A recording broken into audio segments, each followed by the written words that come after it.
Hola, muy buenos días a todos y todas. El vídeo que hoy os comparto es un poco especial, puesto que es la primera parte de la clase de introducción al nuevo curso que estoy impartiendo online del conflicto palestino-israelí, del que ya hice un vídeo anuncio, ¿no? Un vídeo de publicidad, en el que ya os comenté que iba a hacer esto. Entonces, comparto esta primera parte, la parte de la introducción. En esa primera clase habría una segunda parte que es la del origen de los israelitas en Canaán, ¿no? Cómo se asientan los israelitas en Canaán, pero eso lo dejo para aquellos que quieran apuntarse al curso. Entonces, os comparto, como digo, la primera parte dedicada a la introducción, qué es lo que vamos a ver y aclaración de conceptos importantes. Espero que la disfrutéis y si os estáis interesados en apuntaros a este curso de 12 sesiones a lo largo de 6 meses, podéis escribirme al correo que os dejo aquí abajo y en la caja de descripción tenéis el enlace a la página con toda la información.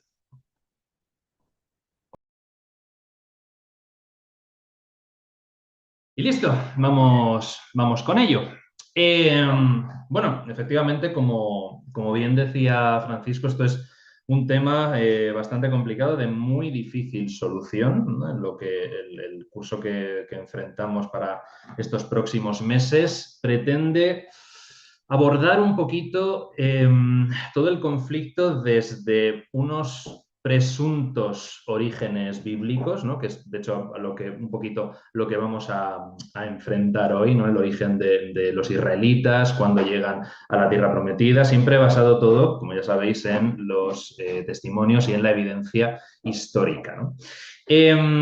Es interesante que empecemos este curso hoy, cuando se cumplen 2 años del atentado del 7 de octubre, porque hay muchas personas que, lo he leído sobre todo en redes sociales y también en algunos artículos de opinión, en prensa, etcétera, que afirman que todo esto, el conflicto, empezó ese 7 de octubre de 2023. Esto está enormemente equivocado, como iremos viendo a lo largo de las distintas sesiones. No tiene un origen tan antiguo como la época bíblica, pero desde luego los problemas empiezan bastante antes de 2023.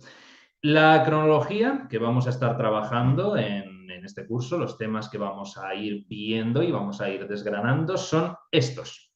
Aquí os lo he presentado, como veis, prácticamente todo, desde 1900 antes de la era cristiana, que es cuando Egipto está dominando la región, aquí arriba lo tenéis, la región, entiéndase, la tierra de Canaán. La tierra de Canaán, el levante mediterráneo, lo que actualmente es Israel, Palestina, Siria, Jordania, Líbano, ¿de acuerdo? Todo este territorio del levante mediterráneo, hasta llegar efectivamente al atentado de Hamás del 7 de octubre de 2023 y hasta la actualidad. La verdad es que cuando lleguemos a esa última clase de los acontecimientos actuales, lo mismo tengo que hacer un anexo porque estamos viendo que cada día tenemos noticias nuevas del conflicto, lo cual es prácticamente inabarcable. Entonces, no sé si, llegado el momento, haré una recopilación rápida de todo o destacaré lo más importante y lo comentaremos. No tengo claro todavía muy bien cómo voy a enfocar esa última clase, pero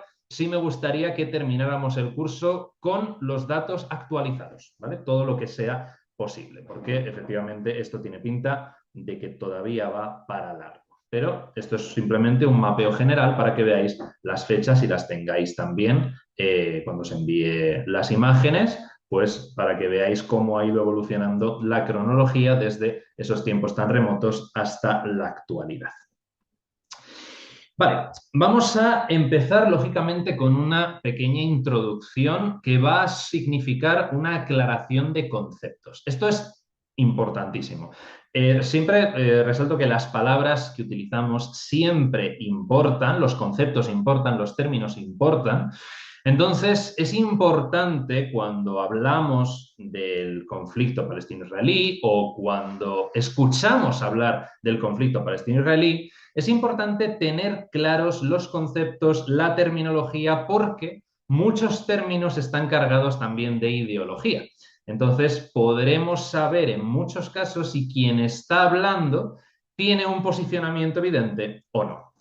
Por ejemplo, lo primero de todo, el Oriente Próximo, ¿no? Desde la crisis de Oriente Próximo. La primera cuestión, ¿Oriente Próximo es lo mismo que Oriente Medio? Sí, ¿vale? Esto es lo más fácil. Cuando escuchemos normalmente en prensa, yo siempre suelo leer Oriente Medio, pero es, entre comillas, un anglicismo en el sentido de que en el mundo anglosajón se habla de Oriente Medio, pero en realidad es para el mundo, digamos, europeo, es Oriente Próximo, pero es exactamente el mismo territorio. Entonces, lo dicho, Oriente Próximo, Oriente Medio es exactamente lo mismo, simplemente que en el mundo anglosajón se dice Oriente Medio y en el mundo europeo se dice Oriente Próximo, pero es exactamente lo mismo. Ahora bien, ¿qué territorios abarcan esa expresión de Oriente Próximo? Aquí los chicos del ordenmundial.com nos han ayudado mucho con estos mapas para organizar un poco mentalmente de lo que estamos hablando, ¿no? Entonces, efectivamente, la definición tradicional de Oriente Próximo, como veis, es el territorio que va desde Egipto a Irán, pasando por Turquía. Es toda la zona que está aquí en verde. Esto es lo que se suele entender cuando se habla de Oriente Próximo. ¿Qué sucede? Que para las reuniones internacionales, como por ejemplo la del G8, no solo se habla de Oriente Próximo, sino también del Gran Oriente Próximo, que como veis abarca desde el Sáhara Occidental hasta Pakistán. Y las regiones asociadas, afectadas de alguna manera por toda la política que transcurre en el núcleo de lo que es Oriente Próximo, son los Istán, ¿no? El Kazajistán, Uzbekistán, Turkmenistán, etcétera, etcétera. Lógicamente, nosotros a lo largo de todo este curso nos vamos a enfocar especialmente y sobre todo en esta región. En esta región que, como veis, es tan pequeñita que ni siquiera han cabido los nombres de los países que hay aquí, pero efectivamente es la porción de tierra que tiene, digamos, el seno del conflicto y del problema. Y luego, por supuesto, todos los agentes interesados en esta zona de gran interés geoestratégico. Otro aspecto importante, la división de los terrenos, Oriente Próximo y el Magreb, en 6 mapas que nos ayudan también a entender un poquito la complejidad de toda esa zona. Primero, la zona geográficamente hablando, que ya veis que no es lo mismo que el mapa que hemos visto, que acabamos de ver en la diapositiva anterior, porque en el mapa que hemos visto antes, la definición de Oriente Próximo, entraba también Egipto, pero aquí, geográficamente hablando, Egipto no está. Es el Magreb por un lado, el Masrek por el otro, que son palabras que tienen que ver con la salida y con la puesta de sol, y luego Oriente Próximo, que sería todo este arco por encima de la península arábiga. Cuestión étnica, es toda la zona de países árabes, excepto, obviamente, Israel, ¿no? Que también hay población árabe-israelí, pero es claramente minoritaria, luego también iremos a eso, y por supuesto toda la zona de Turquía, Irak, Irán, etcétera, pues ellos son zonas no árabes. En lo que respecta a lo religioso, mayoritariamente, y además de manera abrumadora, son territorios suníes, la rama mayoritaria del Islam, con un 85-90% aproximadamente. Los chiíes tienen presencia mayoritaria en Irán, con algunos núcleos, también por Turquía y por la península arábiga. Los ibadíes, que son la tercera rama del Islam, que apenas alcanzan el 1% y que, sin embargo, tienen Omán como, digamos, feudo importante. Y aquí, en otros, de nuevo, la zona que nos interesa, con efectivamente importantes poblaciones de cristianos, drusos, bajáis, judíos, etcétera, etcétera. Si nos vamos al mapeo climático, fijaos que la mayor parte es todo desierto. La franja fértil es casi reducida, lógicamente, a las costas del Mediterráneo. Puesto que casi todo es desierto, la mayor parte del territorio está despoblado, con, es verdad, pequeñas agrupaciones humanas, beduinas, pero la mayor parte del territorio no tiene población. La población se concentra en los enclaves mediterráneos, excepto como veis, la cuenca del Nilo y el primer tramo de su recorrido, que está sobrepoblado. Y por último, los intereses económicos, los territorios que cuentan con hidrocarburos y los que no los tienen. Por lo tanto, será interesante también ver que precisamente estas dos, bueno, tres grandes manchas con hidrocarburos también son precisamente los territorios con los que generalmente las potencias occidentales han tratado de llevarse bien. Por lo tanto, como veis, el mismo territorio y 6 enfoques distintos que nos ayudan a tener también una visión un poquito más general de lo que estamos hablando. Ahora sí, apuntamos con el zoom y nos vamos al territorio en concreto que nos interesa. Os pongo ahí, desde 1948 existe el Estado de Israel, que es esto amarillo. Esto amarillo es el Estado de Israel con todo este cono que es el desierto del Negev. Ahora, bueno, ahora y en clases futuras hablaremos también de por qué esta distribución de Israel, por qué se realiza esta división en la solución de los dos estados de 1947 que plantea la ONU. Entonces, tenemos Israel por un lado y Palestina. Palestina que está hoy en día separada en dos territorios. La Franja de Gaza, teniendo Gaza como la ciudad principal, y la llamada Cisjordania con Jerusalén Este. Jerusalén que va a ser el gran motivo de disputa, como veremos también hoy, entenderemos también el porqué. Y efectivamente, tras la Nakba de 1946 y 48, que hablaremos en una clase futura más en concreto de ella, pero que es básicamente el empuje de las fuerzas israelíes que obligan a la población palestina a abandonar sus hogares, y después de los armisticios del 49 y del 50, que Israel ha conquistado territorios y se obliga a retirarse, hasta hoy que constituyen estos dos territorios palestinos. Hablaremos también de que el hecho de que Palestina esté dividida en dos y no tenga conexión entre sus dos territorios, es uno de los motivos por los cuales el reconocimiento de Palestina como Estado ha sido inviable hasta hace relativamente poco, cuando ya muchos países han empezado a reconocer el Estado palestino precisamente a raíz de las acciones militares de Israel contra la Franja de Gaza. Pero ya iremos tratando sobre eso. Las capitales de uno y de otro. Israel tiene la capital en Tel Aviv, mientras que la Autoridad Nacional Palestina tiene la capital en Ramallah, aquí, en Cisjordania. ¿Qué sucede? Que Gaza, como sabéis, está dirigida por Hamas, considerada una banda terrorista por las Naciones Unidas, por muchísimos países europeos, también por Estados Unidos, por el propio Israel, pero que efectivamente ha ganado unas elecciones generales en el año 2006 y desde entonces tiene el poder de la Franja de Gaza. Por lo tanto, también no solamente los territorios palestinos están divididos, sino también la propia autoridad gubernamental palestina está dividida entre dos fuerzas. Hamas gobierna en la Franja de Gaza y la Autoridad Nacional Palestina gobierna en Cisjordania. Ahora bien, tanto Israel como la Autoridad Nacional Palestina como Hamas, la capital que quieren es Jerusalén. Ahí está la cosa. Jerusalén se convierte en uno de los puntos fuertes de la polémica entre los dos grupos. Tenemos la propia ciudad que está dividida.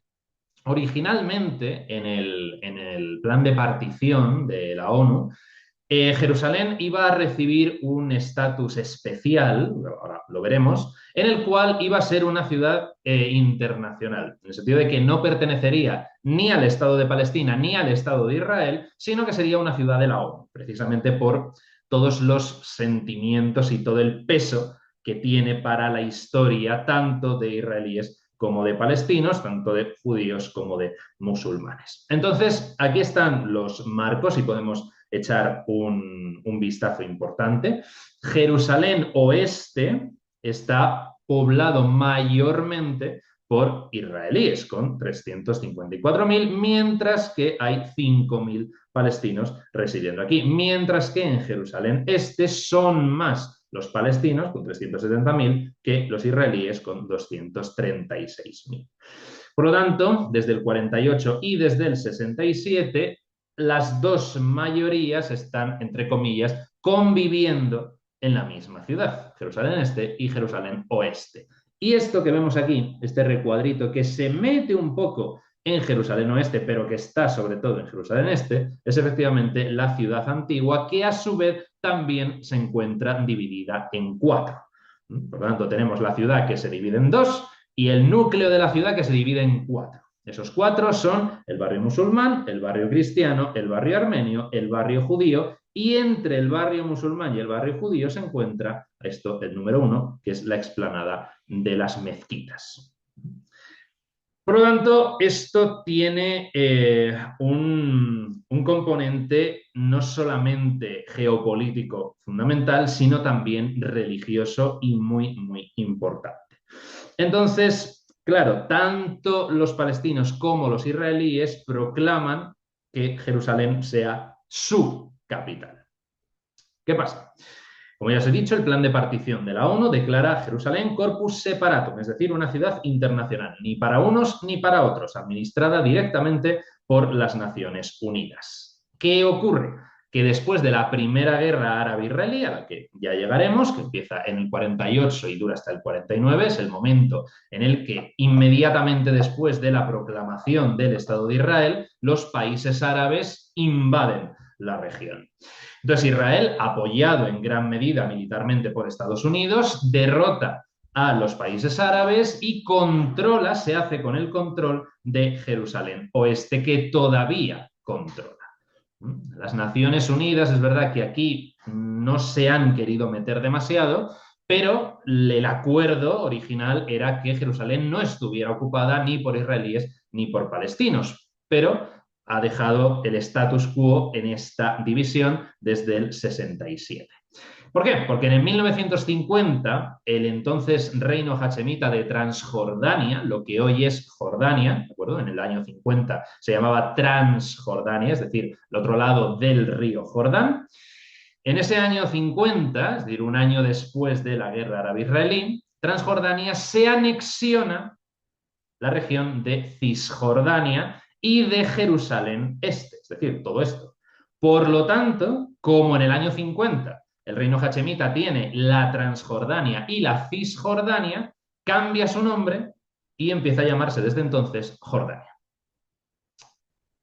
¿Qué pasa? Que durante la Guerra de los 6 días, en el 67, Israel ocupa militarmente Cisjordania, también Jerusalén Este.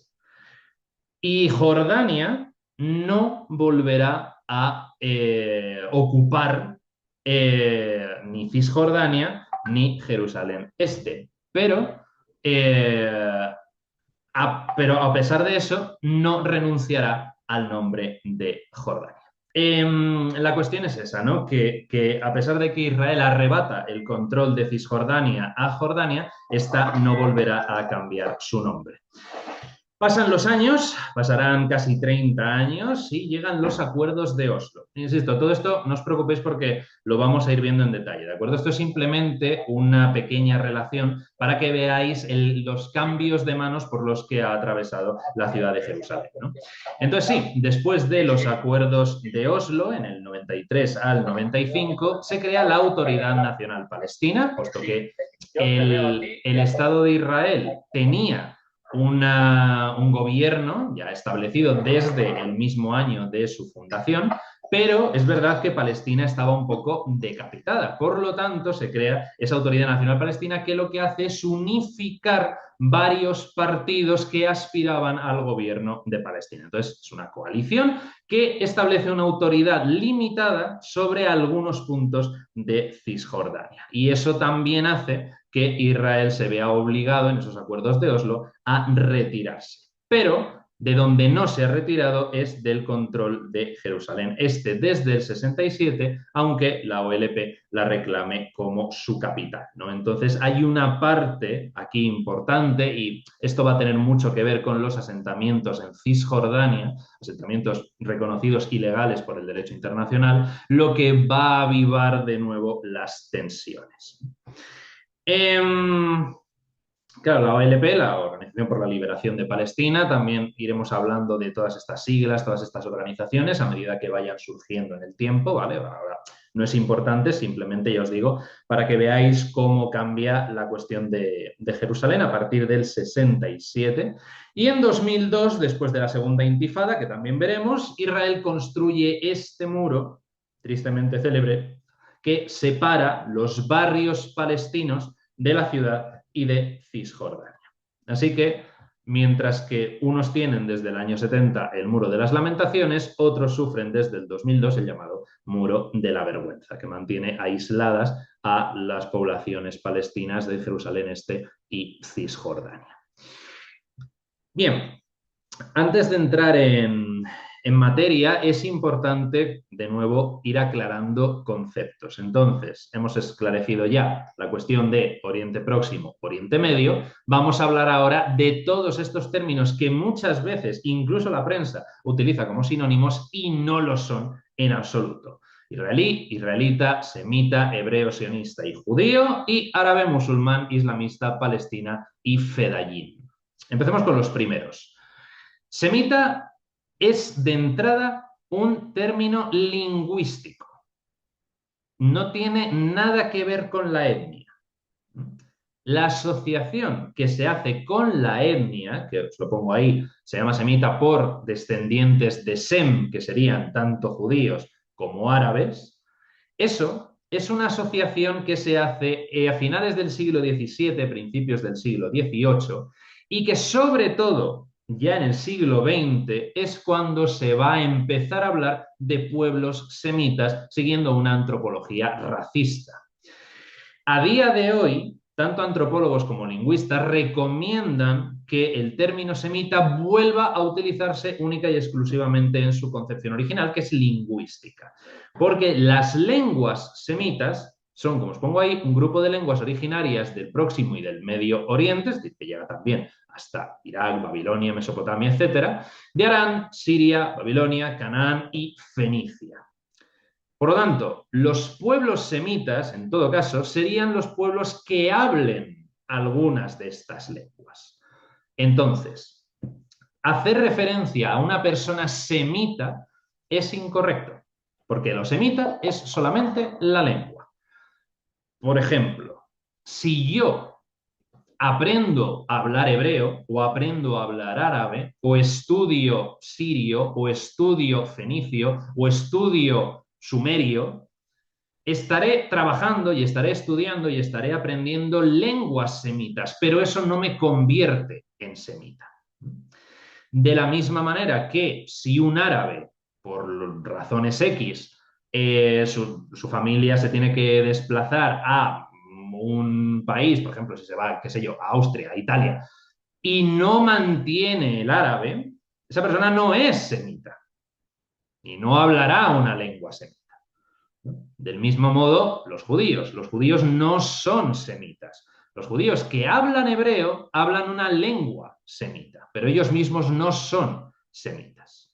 El hebreo y el árabe son lenguas semitas, pero los judíos y los árabes no son personas semitas. Que se entienda la diferencia, porque esto es también importante, sobre todo frente a las acusaciones de antisemitismo. La idea es que si consideramos a los judíos semitas, los árabes también lo son. Pero ya os digo que tanto antropólogos como lingüistas recomiendan que no se emplee el término semita o antisemita para referirse a personas, porque eso fue de la antropología racista del siglo pasado. El término hebreo. El hebreo hace referencia a dos realidades. La primera es que los hebreos fueron un antiguo pueblo semita, puesto que hablaban una lengua semita, del levante mediterráneo que habitaron la tierra de Canaán, el levante mediterráneo. Los hebreos son nómadas, son los antepasados, los ancestros de los israelitas.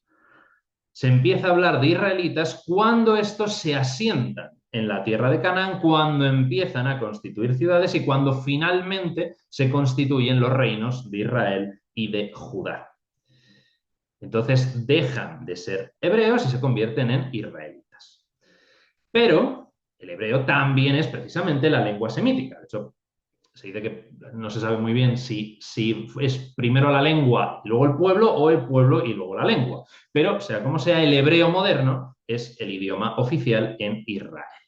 Y el hebreo moderno, también hablaremos un poquito de esto en alguna clase, pero el hebreo moderno es una reconstrucción, es algo que desapareció en un momento, porque un tiempo en el que ya el hebreo solamente se utilizaba como lengua litúrgica, pero ya nadie hablaba hebreo, y al final, en el siglo XIX, pues un judío trató de recuperar el hebreo, también precisamente con el auge del movimiento sionista, trató de recuperar el hebreo para que el pueblo judío tuviera una lengua compartida.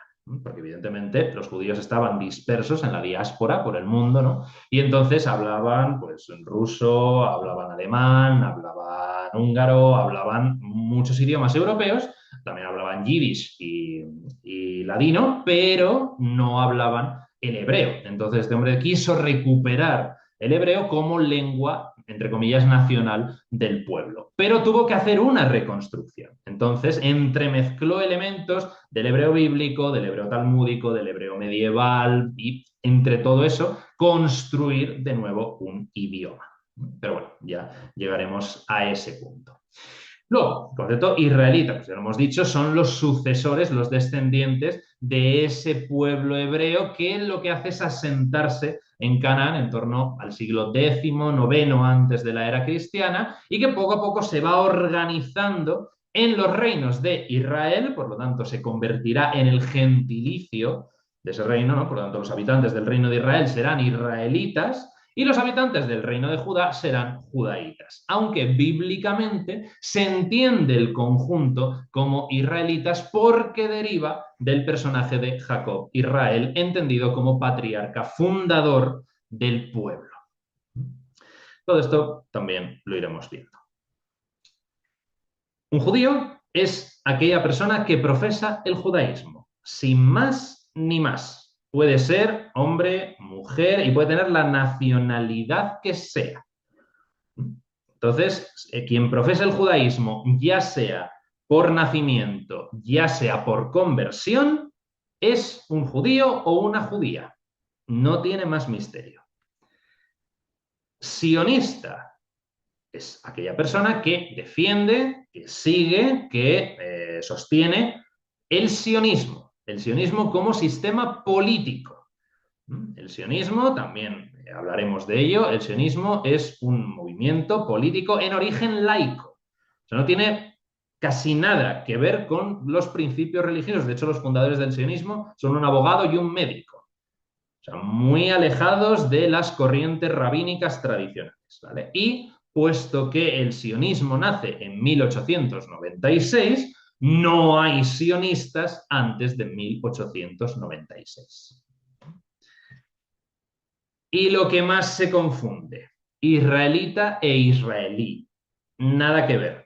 Israelita, recordemos, no hay israelitas desde el año 722 antes de la era cristiana, que es el año en el que el reino de Israel cae en manos de los asirios.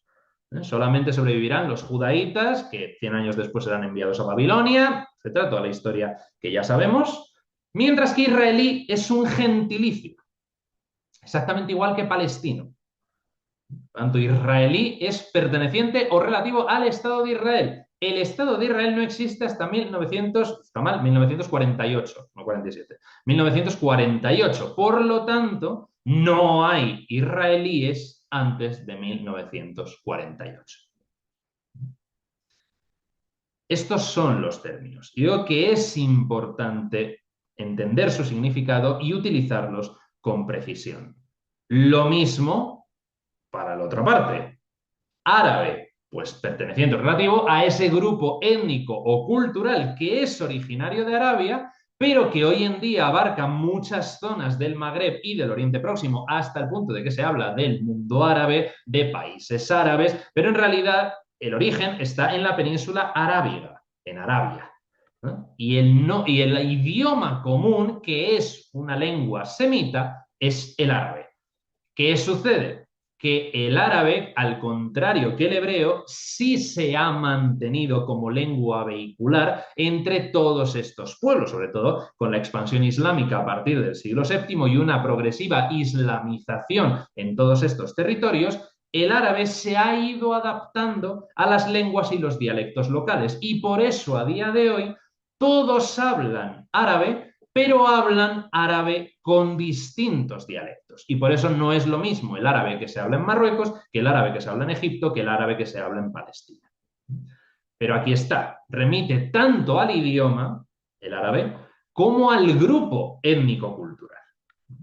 Por lo tanto, cuando se habla de judíos y árabes, es incorrecto, exactamente igual que cuando se habla de judíos y palestinos como si fueran términos equivalentes, no lo son. Esto es importante. ¿Eh? Judío y musulmán sí son equivalentes, ¿eh? Porque el musulmán es la persona que profesa el Islam. Está. Y exactamente igual que ocurre con los judíos, puede ser de cualquier país del mundo. De hecho, como muchas veces también se comete el error de asociar árabe con musulmán, los árabes en el mundo islámico no llegan al 20% de representación. Es decir, el 80% de musulmanes del mundo no son árabes. Entonces, la diferencia es importante.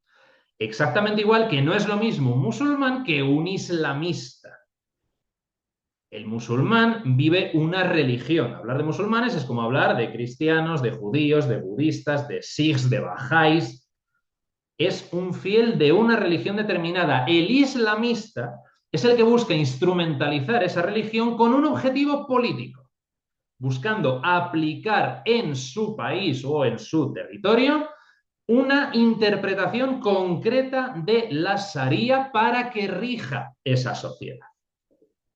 No todos los musulmanes buscan eso.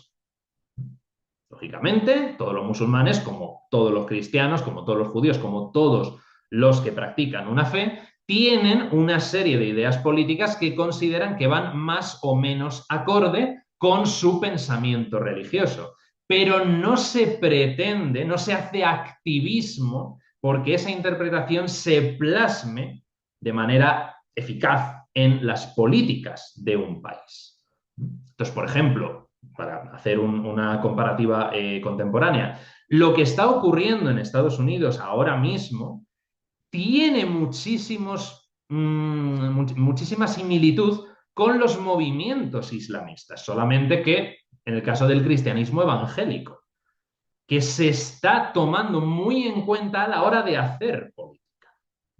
De hecho, tras el asesinato de Charlie Kirk, se le está presentando como un mártir. Toda la agenda de Trump se está basando en gran medida en hacer uso de esa muerte. Entonces, el enfoque y la proyección política de manera activa del Islam es el islamismo, pero no es el Islam.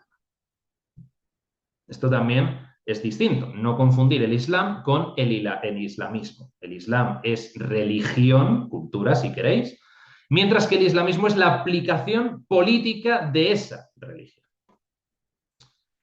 Con Palestina ocurre un poquito lo mismo que con Israel. No es lo mismo, que creo que en la proyección anterior no lo he puesto, pero Israel remite tanto al reino de Israel como al Estado actual de Israel. Bueno, pues con Palestina pasa más o menos lo mismo. Palestina ha sido un término geográfico, esto es importante, término geográfico de toda la tierra de Canaán, de todo el levante mediterráneo, desde el siglo V antes de la era cristiana, que lo utilizaba Heródoto. Es que Palestina es un nombre griego, tomado efectivamente de los filisteos, ¿no? Que significa literalmente la tierra de los filisteos, pero solamente tenía un valor geográfico. De hecho, en el siglo V antes de la era cristiana, ese territorio estaba dividido en distintas provincias del Imperio Persa. Estaba Siria, estaba Samaria, estaba Yehud, estaba, es decir, dividido, pero todo formaba parte del Imperio Persa. Y sin embargo, Heródoto en esa época se refiere a toda la región como Palestina. Palestina no alcanza un estatus geopolítico hasta el año 136, cuando el emperador Adriano efectivamente elimina la provincia de Judea, completamente harto de los ataques de los judíos contra las guarniciones romanas, después de haberse enfrentado en tres guerras, las tres guerras judeo-romanas. En el año 136, después de la revuelta de Bar Kokhba, corta completamente y dice, vale, pues aquí se acabó. Dices, prohíbe a los judíos entrar en Jerusalén, vivir en Jerusalén, y acaba con la provincia de Judea, la une con la provincia de Siria, al norte, y crea la provincia de Siria-Palestina, que también unos pocos años después se dividiría de nuevo y se quedaría la provincia de Siria por un lado, Palestina superior y Palestina inferior como dos provincias. Entonces, ahí es cuando podemos encontrar el término Palestina con un sentido geopolítico. Así quedó con el nombre de esta provincia, tanto en dominación romana como en dominación árabe, cuando en el siglo VII el califa Omar, que también hablaremos de esto, llega a esta región, conquista la región, ¿no? Se la arrebata al Imperio Romano de Oriente, al Imperio Bizantino, y también será Palestina cuando, a partir del siglo XIII, el Imperio Otomano domine la zona hasta el siglo XX, que entonces se convertirá en el protectorado británico de Palestina. Entonces, esto viene desde muy antiguo, la zona se viene llamando Palestina desde hace muchos siglos.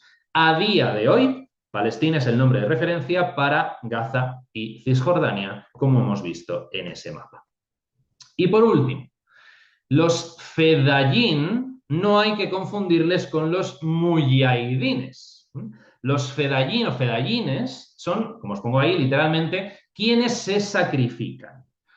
Primera diferencia fundamental, son combatientes, punto número uno, nacionalistas, los muyahidines no tienen por qué ser nacionalistas, y son laicos.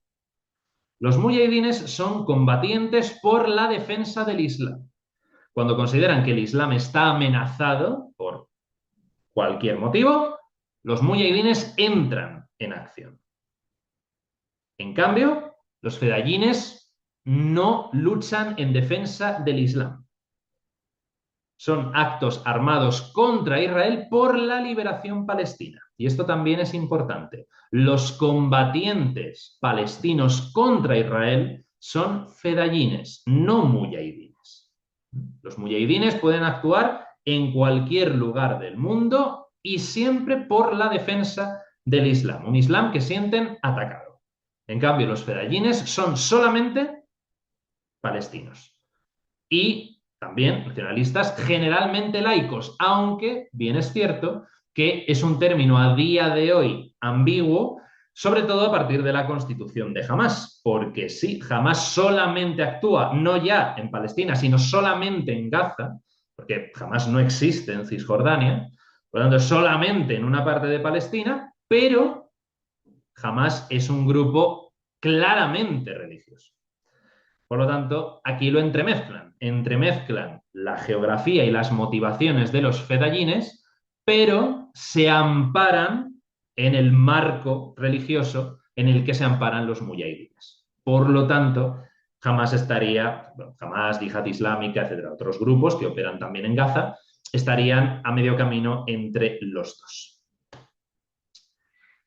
Entonces, en resumen, y para no confundirnos, semita es un concepto lingüístico y no étnico. Por lo tanto, las lenguas semitas que se siguen hablando a día de hoy, porque el sumerio, el acadio, el babilonio, todas esas lenguas ya han desaparecido, ¿vale? Ya son lenguas muertas, pero que se sigue hablando hoy son el hebreo con matices, porque tiene elementos que son extraños al hebreo, que están tomados sobre todo el alemán y del español y portugués, puesto que este hombre cuando creó el hebreo moderno introdujo también muchas formas gramaticales y términos que venían tanto del yiddish como del ladino, que es a su vez el resultado de mezclar el hebreo con el alemán y las lenguas de la península.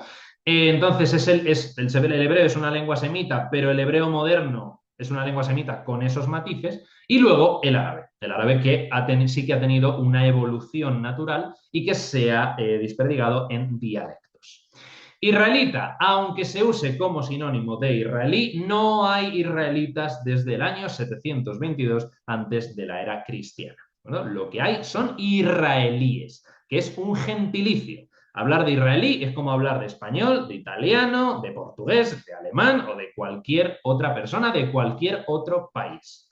¿Vale? Son los que tienen documentación del Estado de Israel, sin más.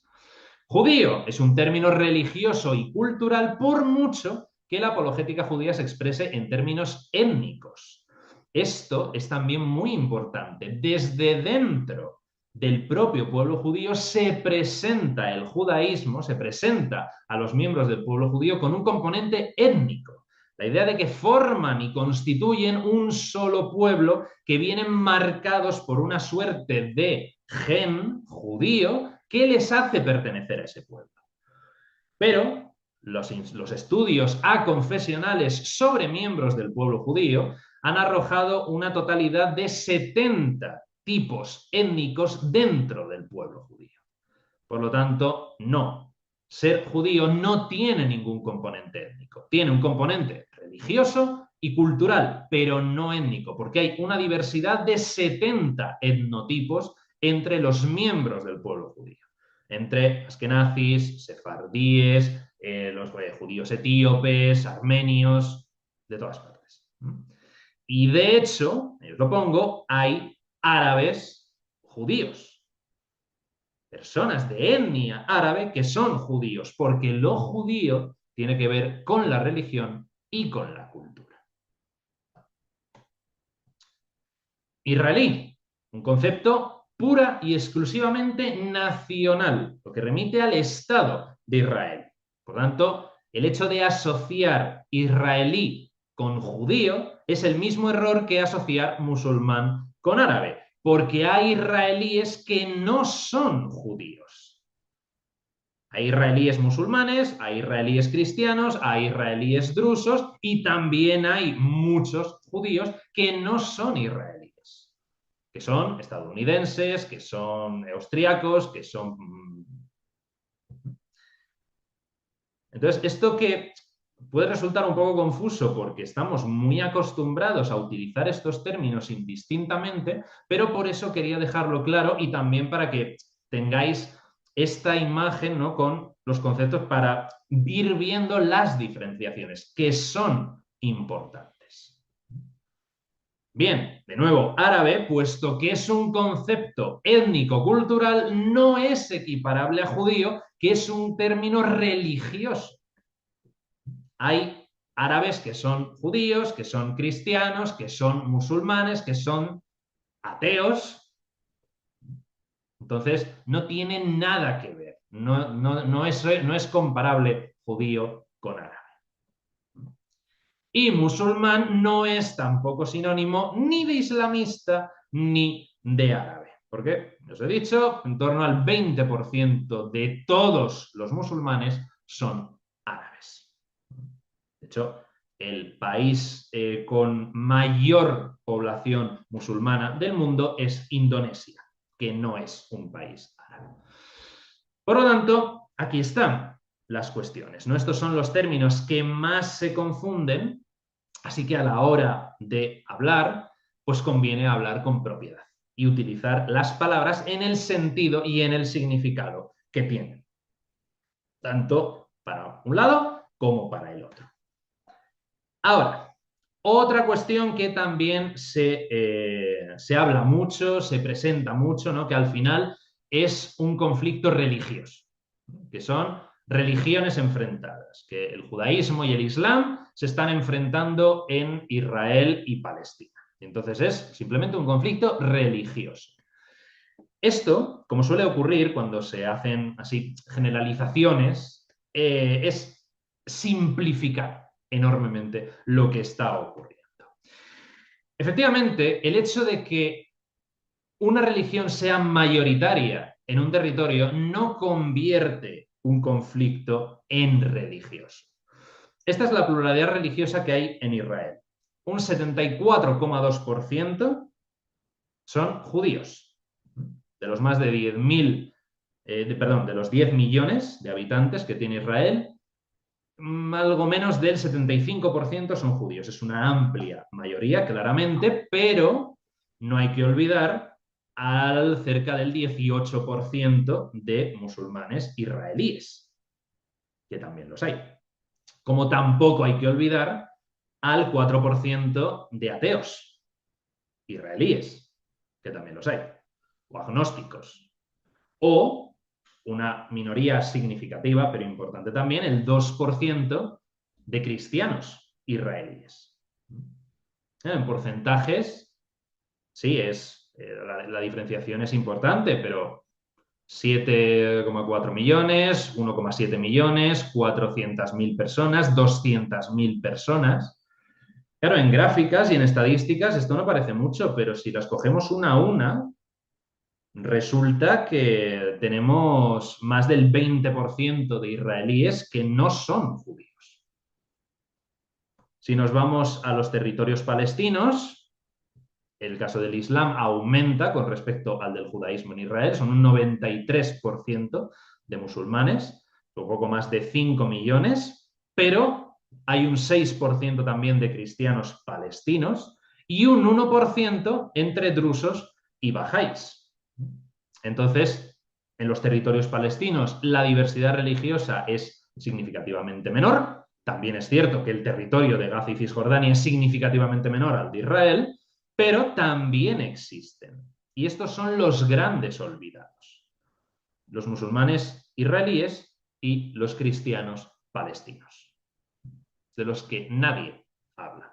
Y además que se encuentran en una doble contradicción, por así decir, porque por ser musulmanes no son bien vistos en Israel y por ser israelíes no son bien vistos en Palestina. Y los cristianos en Palestina, por ser cristianos, no son bien vistos en Palestina, pero tampoco son bien vistos en Israel porque son cristianos.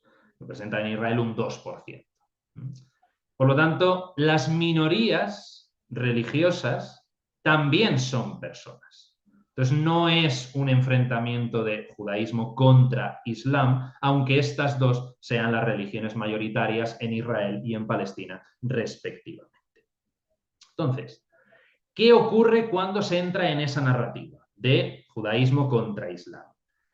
Si se simplifica tanto el conflicto que se llega a reducir a motivaciones puramente religiosas, es muy fácil aumentar y aportar a esa polaridad internacional. Aquí tenemos al antiguo líder de Hamas, que fue asesinado en octubre del 2024, que llama a la yihad, a los musulmanes del mundo, para defender el Islam a costa del exterminio de judíos. Pero se olvida de principios elementales que aparecen en el Corán. Por ejemplo, cuando Moisés dijo a su pueblo, pueblo, entrad en la tierra santa que Dios os destinó y no volváis sobre vuestros pasos, sino regresaréis habiendo perdido. O dimos en herencia al pueblo que había sido humillado las tierras orientales y las occidentales que nosotros hemos bendecido. Y se cumplió la bella promesa de tu Señor a los hijos de Israel por haber tenido paciencia. O quiso ahuyentarles del país y le anegamos con todos los suyos. Y después de él dijimos a los hijos de Israel, habitad la tierra y cuando se cumpla la promesa de la otra vida, os llevaremos en tropel. ¿Qué quiere decir esto? Que el Corán sostiene que la tierra prometida le fue entregada por Dios al pueblo de Israel. Por lo tanto, cualquier musulmán que abogue por el exterminio de judíos en la tierra prometida, o sin estar en la tierra prometida. En realidad, cualquier musulmán que abogue por la matanza de personas ya es directamente anticoránico, pero bueno. En este caso en concreto, está yendo contra las disposiciones que Dios reservó al pueblo de Israel según el propio Corán, fundamentado en los relatos bíblicos.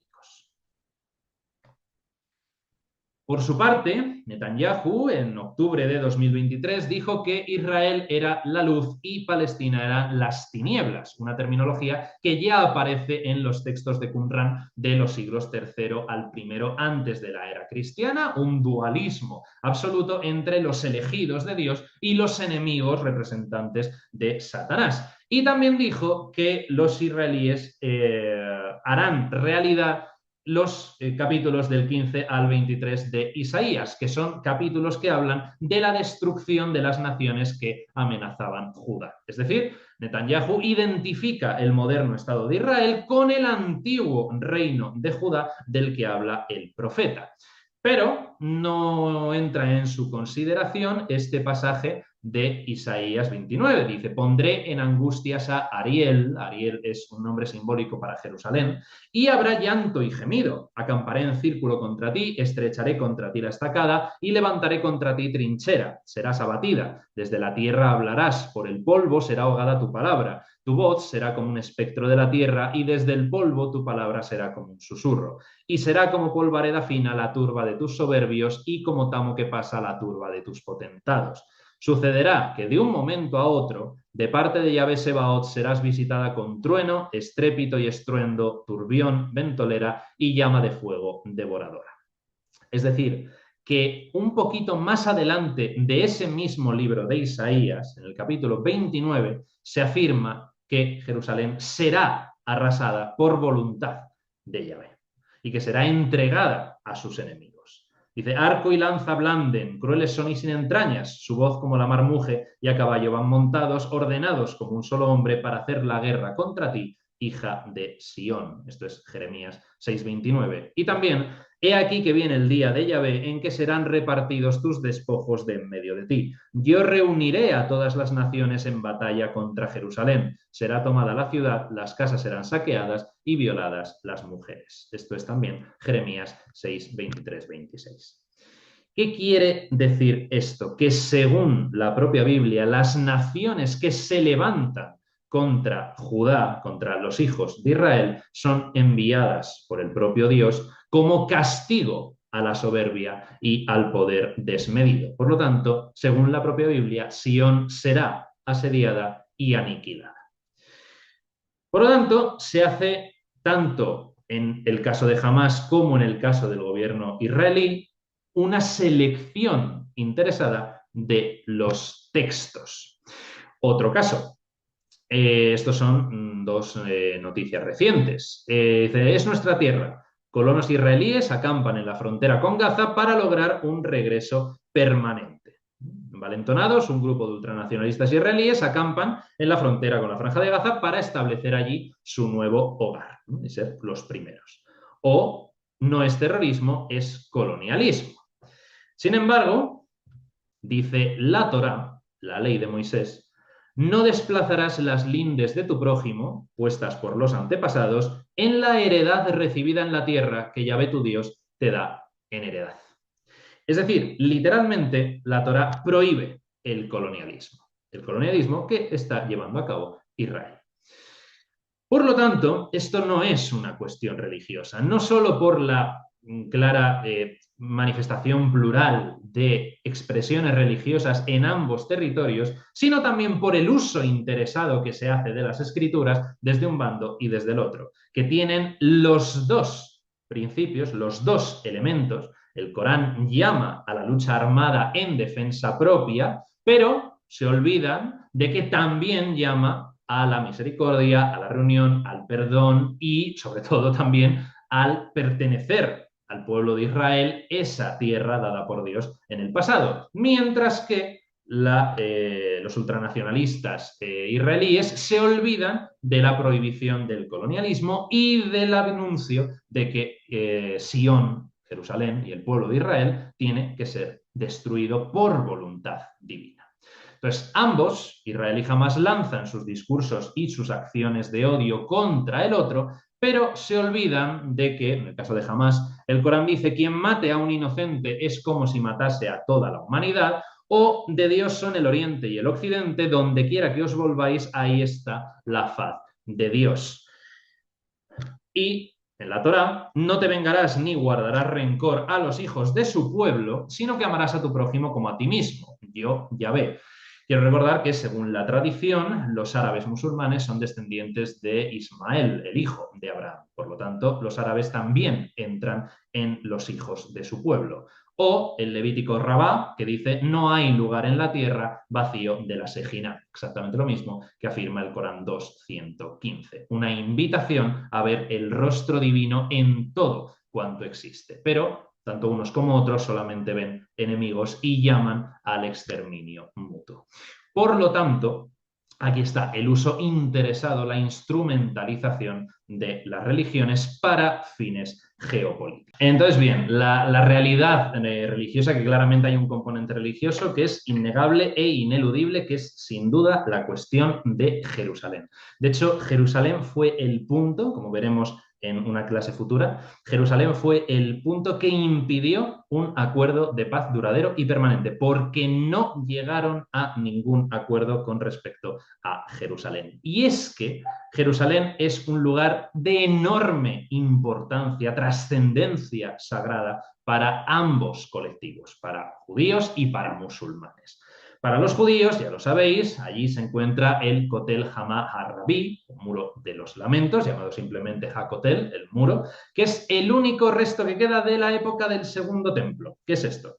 Es esta pared que es lo que queda de la plataforma sobre la que se ubicaba el templo de Jerusalén en la época de Herodes I el Grande, ¿no? El templo que conoció Jesús, donde predicó, etcétera, pues cuando llegaron los romanos en el año 70, ¿no? Los ejércitos del emperador Tito, el templo fue completamente arrasado, reducidas todas sus piedras, y lo único que quedó en pie fue este muro. Así que sí, este es el lugar más sagrado del mundo para los judíos. También sabéis que efectivamente se puede acceder a la explanada de las mezquitas, pero hay un aviso en cada una de las puertas de acceso del Gran Rabinato de Israel en el que exhorta a los judíos a no subir a la explanada porque por accidente podrían pisar la superficie sobre la que se encontraba el Kadosh HaKodesh, el Santo de los Santos, donde se encontraba el Arca de la Alianza, que ya sabéis que era una estancia a la que solo podía acceder el sumo sacerdote. Entonces, si un judío por accidente pisara esa zona, se volvería impuro y ni siquiera lo sabría. Entonces, hay un aviso del Gran Rabinato para que los judíos no suban, pero bueno, hay quien hace caso y quien no. De hecho, el Gran Rabinato también pidió a las aerolíneas que sobrevolaban Jerusalén que dieran un rodeo para no pasar por encima de la explanada de las mezquitas y así también mantener limpio, por así decir, el canal, ¿no?, del cielo con la tierra. Pero bueno. Por la parte que le toca al Islam, esto es lo que se considera el Haram Sharif, es decir, el noble santuario, porque en la explanada de las mezquitas, aunque se hable en plural, en realidad solamente hay una mezquita, que es la mezquita de Al-Aqsa, literalmente la más lejana. Esta es una mezquita construida en honor de esa sura del 7 del Corán, donde se establece que Muhammad fue trasladado en un viaje místico desde la Meca hasta Jerusalén, donde se encontró en esa explanada, que por supuesto no había ni mezquita ni había nada, sino que estaba todo completamente en ruinas, el templo había desaparecido siglos atrás, y allí en esa explanada, ¿no?, en esa noche, todo esto lo cuentan distintos hadices, esto no aparece en el Corán solamente dice que fue llevado hasta allí, hasta la mezquita más lejana, pero los hadices desarrollan toda esta historia de una manera muy bella. Dicen que, claro, que en esa explanada, ¿no?, en la nocturnidad, se encuentra con todos los profetas que le han precedido, con Abraham, con José, con David, con Salomón, con el propio Jesús también.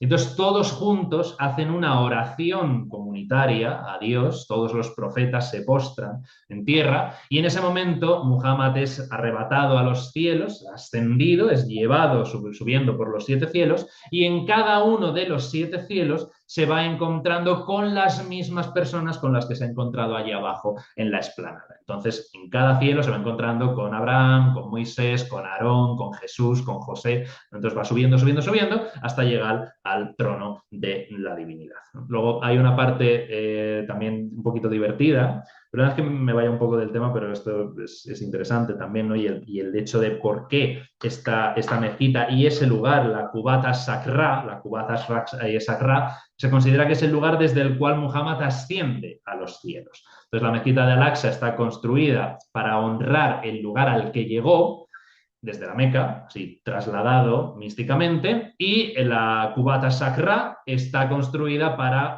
honrar el lugar en el que ascendió, ¿no? Entonces es un trayecto horizontal y vertical. Y entonces os decía que en esos hadices se recoge algo bastante divertido, que es que Muhammad, después de hablar con Dios, en ese momento Dios le transmite todo lo que tiene que hacer la UMA, la comunidad islámica, ¿no? Para venerar a Allah, a Dios como Dios único, y cuando está descendiendo se encuentra en el sexto cielo, si no me equivoco, se encuentra con Moisés. Y Moisés le pregunta a Muhammad qué le ha dicho Dios. Y entonces se lo cuenta. Y una de las cosas que le ha dicho Dios es que tienen que hacer 50 oraciones diarias, la salat, ¿no?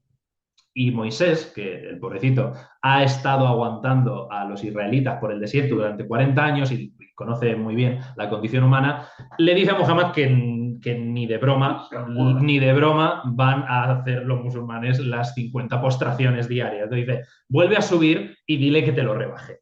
Y efectivamente, Muhammad vuelve a subir, negocia con Dios y Dios le rebaja y dice, bueno, vale, 50 no, venga, ponemos 40. Vuelve a bajar y Moisés le dice lo mismo, le dice, no te van a hacer 40, en mi caso, pero vuelve a subir. Entonces, es algo bastante divertido, lo leemos ahora, pero tiene exactamente la misma significancia, la misma idea que el relato que encontramos en el libro del Génesis de Abraham negociando con Dios sobre cuántos justos tiene que haber en la ciudad de Sodoma para que no quede dinamitada por el fuego que cae del cielo, ¿no? Entonces es lo mismo, es el ser humano que se relaciona con Dios negociando con Dios sobre en qué va a consistir esa alianza, ¿no? Entonces, claro, fijaos las negociaciones como tienen que ser para que de 50, que era el plan original de Dios, haya quedado reducido a las 5 salat diarias, ¿no? Pero ahí está la historia, ¿no? Entonces Moisés diciéndole, no lo van a hacer, no lo van a hacer, no lo van a hacer, vuelve y renegocia. Y así termina la cuestión. Bueno, entonces sí, están, como ya veis, uno pegado al lado del otro, el Kotel Hamaharrabi y el Haram el-Sharif, y este es el tercer lugar más sagrado del mundo para los musulmanes, solo por detrás, lógicamente, de la Meca de Medina. Y una cuestión interesante es que toda la explanada de las mezquitas, toda esta superficie, está bajo dominio jordano. Israel tiene un acuerdo con Jordania, según el cual, puesto que son lugares sagrados del Islam, se encarga que sea una nación de mayoría islámica la que sea la responsable de esos santos lugares. Y entonces sí, los vecinos jordanos son los que se ocupan de eso, pero los accesos a la explanada están bajo dominio israelí. Por lo tanto, dependiendo de dónde suceden los altercados, si es en las rampas y puertas de acceso o si es ya en la explanada, la autoridad última responsable de esa seguridad es o Israel o Jordania. Entonces, esto es también interesante. Bien, ahora sí, planteado este campo introductorio, que ya os digo, muchas de las cosas que os he contado ahora las iremos recuperando en clases posteriores, vamos a irnos a la cuestión de los orígenes, el principio originario elemental, ¿no? Que todo empieza, lógicamente, con Abraham. En Génesis 12 se dice, Yahvé dijo a Abraham, vete de tu tierra, de tu parentela y de la casa de tu padre, y vete al país que yo te indicaré. Te haré un pueblo grande y te bendeciré y engrandeceré tu nombre y será bendición. Y bendeciré a los que te bendigan y maldeciré a los que te maldigan. Y por ti serán benditas todas las naciones de la tierra. Bien, aquí hay varios elementos interesantes. Lo primero es esa orden. Esta es la primera vez que Yahvé se dirige a Abraham. Y la orden de vete, márchate, ponte en camino, es decir, conviértete en realidad un apátrida, márchate supone esa ruptura social y religiosa. Abraham tiene que renunciar a esos tres elementos constitutivos de cualquier persona: la tierra, la parentela y la casa del padre. La tierra lo que está representando es la lengua, la cultura y los dioses. Porque recordemos que en el mundo antiguo los dioses tienen, por así decir, un dominio geográficamente limitado. Los dioses están vinculados a un territorio. Los dioses de los padres son los dioses de la tierra que habitan esos padres.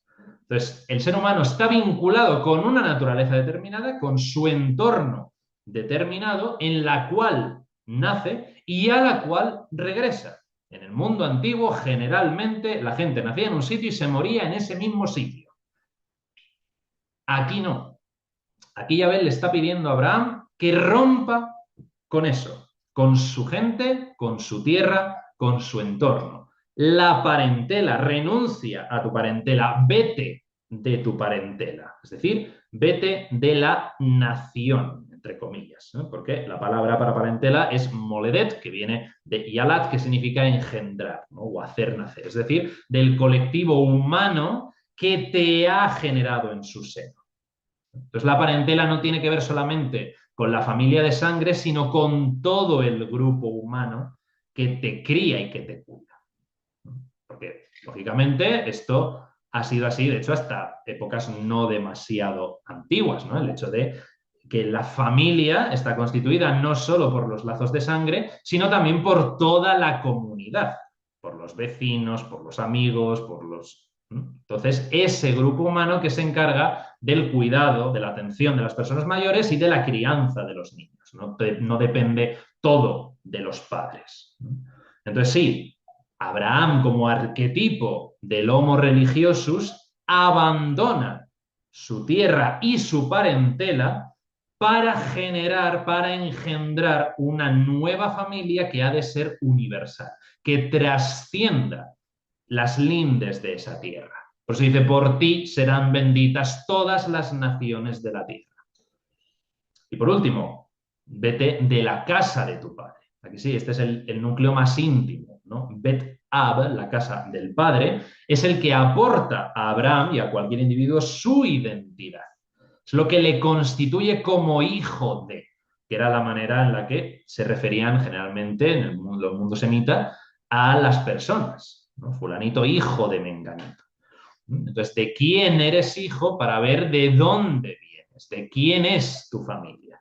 Entonces, Abraham tiene que renunciar también a esa identidad que es la más profunda que tiene para constituirse como alguien nuevo. Y precisamente por eso dejará de ser Abraham para convertirse en Abraham. Por eso Dios le cambia el nombre, porque tiene que renacer habiendo dejado atrás todo esto. Y dice que efectivamente Abraham le hace caso. Se marcha, como se lo había dicho Yahvé, y con él marchó Lot. 75 años tenía Abraham cuando salió de Harán. Tomó a Sarai, su mujer, que por cierto son hermanastros también. Tomó a Lot, el hijo de su hermano, es decir, su sobrino, y llegaron a Canaán. Y Abraham atravesó el país hasta el lugar sagrado de Siquem, hasta la encina de Moré. Y entonces estaban los cananeos en el país. Y Yahvé se apareció a Abraham y le dijo, a tu descendencia he de dar esta tierra. Y él edificó allí un altar a Yahvé que se le había aparecido. Entonces sí, la promesa de Yahvé que está contenida en Génesis 12, 4:7 es que Abraham tiene dos hijos que son los que le van a dar la descendencia. Ismael, por un lado, que a su vez engendrará 12 tribus, e Isaac, que a su vez engendrará otras 12 tribus. Pero ni los judíos descienden de Isaac, ni los musulmanes descienden de Ismael. Sobre esto grabé un vídeo, que es ese que tenéis ahí, así que os lo mandaré también para que podáis verlo, a quién remiten los grupos de Isaac y de Ismael dentro del relato bíblico y que no tienen que ver ni con los judíos ni con los musulmanes unos y otros. Entonces es irónico que lo más religiosamente correcto, según esa promesa de Génesis 12 de que a tu descendencia he de dar esta tierra, fuera precisamente la solución de dos estados que propuso en 1947 las Naciones Unidas, pero que ya había sido planteada por primera vez en el 37, 10 años antes. Un estado palestino y un estado israelí. Judíos y árabes, Isaac e Ismael, según la narrativa religiosa, no histórica. Según la narrativa religiosa, los judíos por la parte de Isaac, los árabes por la parte de Ismael, que ambos, según el propio relato del Génesis, enterraron juntos a su padre.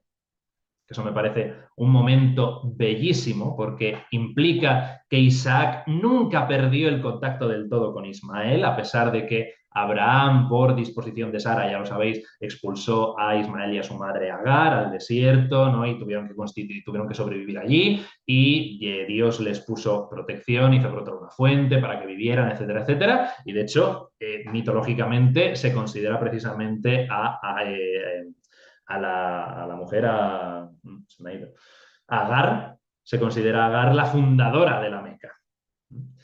Pero bueno, el hecho es que efectivamente hay un momento en el que cuando Abraham muere, Isaac e Ismael le entierran juntos. Entonces, habiendo sido separados de niños, indica que no habían perdido el contacto, porque cuando Abraham muere, Isaac avisa a su hermanastro Ismael y juntos le dan sepultura. Entonces es muy bonito y podría haber sido bellísimo realmente si esto hubiera ocurrido de verdad. Habría sido precioso una reactualización del mito de Isaac e Ismael conviviendo juntos en la tierra prometida a su padre, compartiendo la tierra y sus recursos. Lógicamente, si esto se hubiera llevado a la práctica, cumplido y respetado, pero no ocurrió así. Este era, como veis, el plan original y os preguntaréis por qué esa disposición, por qué Naciones Unidas decidió que el Estado árabe fuera este, las manchas en amarillo, que veis que estaban conectadas y que eran bastante más grandes y incluían esta zona al norte que no la tiene ya.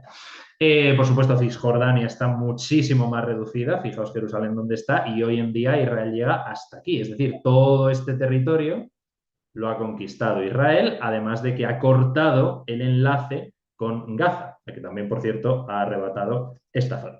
Todo esto lo iremos viendo, no os preocupéis, en los sucesivos conflictos, pero la cuestión de la disposición, ¿por qué Naciones Unidas decide elegir esto para el Estado árabe y esto de azul para el Estado judío?